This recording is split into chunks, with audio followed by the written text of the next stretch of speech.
নমস্কার বন্ধুরা, আজকে রান্না করব মূলার শাক। কী করে রান্না করি দেখুন।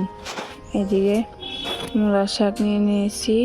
মূলার শাক কেটে ধুয়ে নিয়েছি, দিয়ে দিচ্ছি লবণ দিয়ে এখন মেখে নেব যাতে নুনে জায়গা।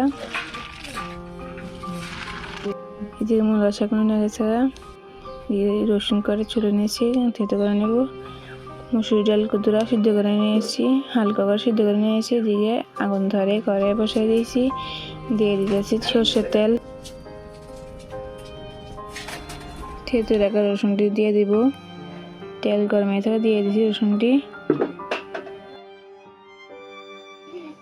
দিয়ে দিয়ে দিতেছি। এদিকে শাকটা রাখছিলাম, শাকটা হালকাতে চিপকা দিয়ে দিতেছি, দিয়ে এগুলো লাগা দিয়ে দিতেছি।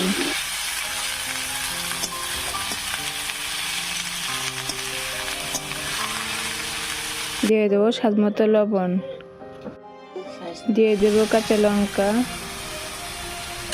দিয়ে এগুলো লাগা দিয়ে দিতেছি। দিয়ে দেবো হলুদ, দিয়ে লাগা দিয়ে দিব।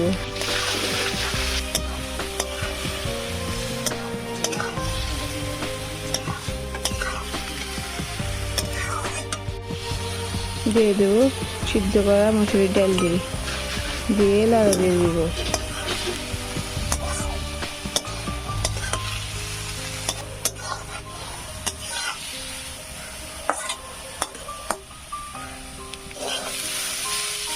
দিয়ে মূলার শাক রান্না হয়ে গেছে, নামা নেব।